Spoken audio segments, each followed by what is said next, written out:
皆さんこんにちは。日本語ポッドキャストのりゅうです。お元気ですか？今回のポッドキャストでは、日本語を学習する時間がないという方向けに、おすすめの勉強方法を紹介します。おそらくこの動画を見てくれている人は、社会人や学生の方が多いと思います。そして、日本語を学習することに対して、かなり皆さん情熱を持っていると思います。でも仕事をしながら、勉強しながらだと、なかなか日本語を勉強する時間が取れないですよね。本当はたくさん日本語を勉強したいのに、仕事や学校が忙しくてなかなか取り掛かれないという、そのもやもやした気持ちよくわかります。今日はそんな皆さんへ向けたポッドキャストです。これからご紹介する勉強方法を一つでも取り入れることができたら、皆さんの日本語の上達スピードが上がっていきますので、ぜひ参考にしてみてください。それでは今日も楽しみながら日本語を勉強しましょう。まず一つ目は日本語で日記を書くことです。とは言っても皆さんにはあまり時間がないですよね。日記を書くのには時間がかかるんじゃないかと思う方もいるかもしれませんが、おすすめの方法があります。それは母国語で書いた日記を AI に日本語へ翻訳させて、その日本語を勉強するということです。これによってより効率的に自分が使う表現や単語を覚えることができます。やり方としては簡単です。まず母国語で今日あったことや嬉しかったこと、楽しかったことなど何でもいいのでスマートフォンやパソコンの文字起こし機能を使って話してください。5分から10分くらいかけて今日あったことを話しましょう。そして文字起こしができたらその内容を AI を使って日本語に翻訳させます。ここで注意してほしいことは、すべての文章を一気に翻訳させようとすると AI がこんがらがってしまうので、少し分割して短い量にしてから翻訳してもらうのがおすすめです。そしてさらに自然な日本語に翻訳してやカジュアルな日本語に翻訳してと指示をすることによって、より自然で洗練された日本語に翻訳してもらうことができます。これであなたの日本語で書かれた日記ができましたね。この日本語を使って学習を進めていきます。まずこの日本語の日記を読んで意味がちゃんとわかるかどうか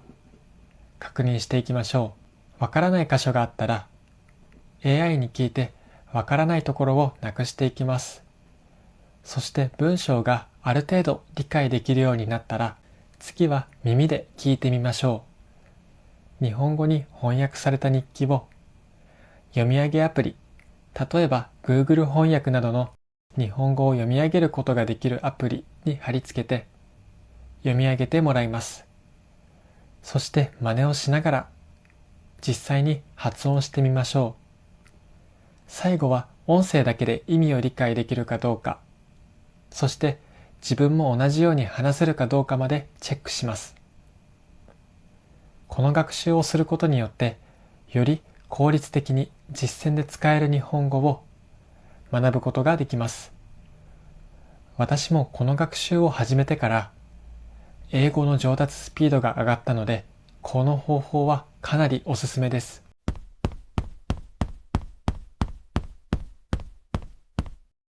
二つ目は環境をできるだけ日本語にするということです。勉強する時間がないので、自分が今いる環境をできるだけ日本語にしていきましょう。一番簡単にできるのは、スマートフォンやパソコンの設定を日本語にすることです。毎日よく使うアプリやデバイスの設定言語を日本語にすることで、日常生活の中で嫌でも日本語に触れる時間が多くなります。もしわからない表現があれば、その都度調べて、これはこういう意味だったのかと確認していくと、自然と日本語の語彙や表現が増えていきます。そして次に YouTube や SNS などのアルゴリズムの設定です。皆さん YouTube や SNS の設定は自分の母国語にしていますか？例えば YouTube だとよく見ている動画や住んでいる地域、話す言語によっておすすめされる動画が変わってきます。おすすめされる動画がすべて母国語の動画だと、ついつい自分の母国語の動画を見てしまいますよね。ただ、これらの設定を日本語に変えたり、住んでいる地域を日本に変えたり、登録するチャンネルをできるだけ日本人のチャンネルにすることによって、常に日本人の動画がおすすめされる環境を作っていきます。YouTube ってついつい見すぎてしまいますよね。この時間も日本語の学習に当てることができると、さらに日本語に触れる時間を増やしていくことができます。おすすめの方法は、まず自分が登録しているチャンネルを見直すことです。あまり見ていないチャンネルの登録を外して、できるだけ日本人が作っているチャンネルや、日本語学習者向けのチャンネルを登録していきましょう。そうするだけでも日本語学習や日本に関連した動画が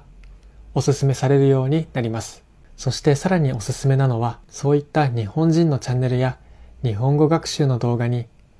高評価をつけるということです。高評価をつけることによって、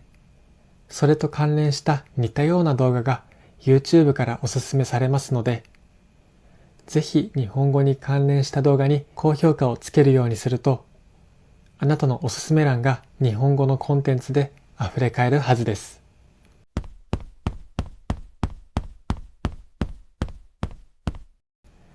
そして、忙しい方向けのおすすめの勉強方法、3つ目は、隙間時間を学習時間に変えるということです。仕事の休憩時間や夜寝る前、朝起きた後など、少しの時間でも日本語を学習することはできます。そういった時間はありませんか？もし勉強に使えそうな時間があれば、その時間も日本語学習に使いましょう。おすすめなのは、自分がすでに使った教材の音声を聞くということです。例えば私も一度勉強した YouTube の動画の音声を隙間時間に聞いたりすることによって、あ、これはこの表現だったなと思い出しながら復習しています。日本語を聞き流していると、時々わからない表現があると思います。そういった表現を立ち止まって調べてみるのが大切です。耳で聞きながら日本語の発音に慣れていくことで、リスニング能力も向上しますし、わからない表現があったときはその都度調べることによって、知っている日本語の表現や単語が増えていきます。ぜひ隙間時間を見つけてやってみてほしいです。そして日本語を学習する時間がない、忙しい方向けにおすすめの勉強方法4つ目は、身の回りにあるものをすべて日本語で言えるようにすることです。皆さん身の回りにはいろいろなものがありますよね。机とか椅子とかベッドとか冷蔵庫とか洗濯機とかいろいろな家具やものがあります。それらをすべて日本語で言えるようにしてみましょう。やっぱり日本語を早く上達させるためには、日常生活でよく使う語彙や単語を知っていることが大切です。皆さんの身の回りにあるものって、毎日使ったり目にしたりするものですよね。だからこそ身の回りにあるものは、日本語で言えるようになってほしいです。特に家の中にあるものについては、言えるようになってほしいなと思います。例えば、ちょっとこれは非効率的なやり方かもしれませんが、付箋や紙に日本語での名前を書いて、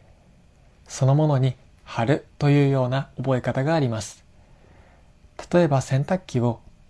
日本語で何と言えばいいかわからないときは、まずそれを調べて付箋に洗濯機と書き、洗濯機に貼るという作業をしていきます。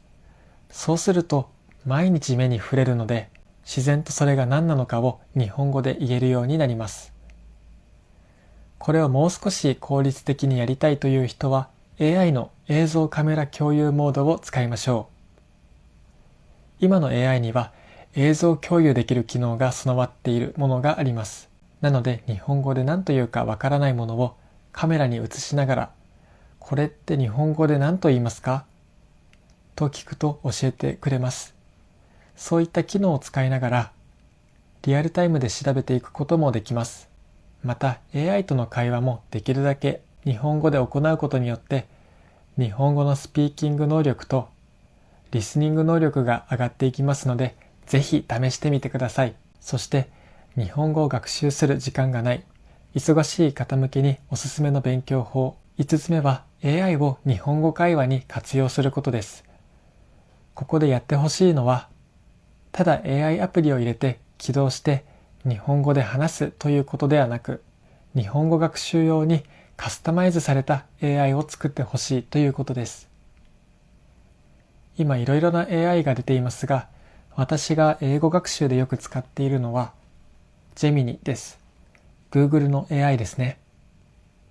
この Google の AI にはカスタマイズできる機能がついています。具体的には GEM 機能ですが、この GEM 機能を使うことで何ができるかというと、自分で日本語の練習相手として GEM を活用することができるんですね。どうやるかというと、ジェミニのメニューから新しい GEM を作成します。そしてカスタム指示の欄に AI にさせたい役割を書き込んでいきます。例えばこんな風に書き込むといいと思います。あなたは日本語学習者のための優しく丁寧な会話パートナーです。ユーザーの日本語の文章や発言に対して自然な日常会話で返答してください。不自然な表現や文法の間違いがあれば、会話の最後により自然な表現を分かりやすく解説してください。このように指示をすることによって、作成したジェムを開いた瞬間から、すでに日本語の練習相手としてスタンバイされた状態になっています。何がいいかというと、日本語でメッセージを送ると、会話の中で間違っている部分や、より自然な言い回しをその場で教えてくれることです。そしてこれは完全に無料で使えます。日本人の講師に日本語を教えてもらうのは大変ですよね。時間の調整も必要ですし、お金もかかります。でも AI のこの機能を使えば、いつでも好きな時間に日本語会話を練習することができます。気になった方はぜひ GEM 機能の使い方を調べてみてください。毎回こういった条件を設定しておくと、前置きを入力する手間が一切なくなるので、忙しい日常の中でもすぐに学習をスタートできるのが大きなメリットだと思います。ということで、今日は忙しい方向きに日本語をどのように効率的に勉強するか、その方法についていくつか紹介しました。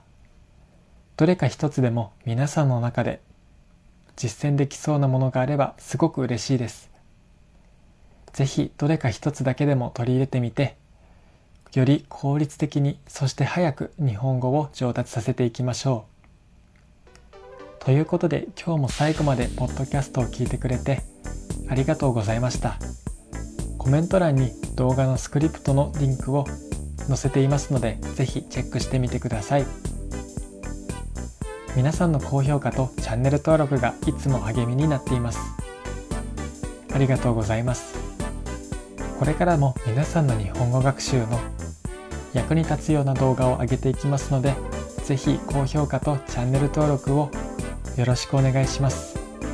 また次回の動画でお会いしましょう。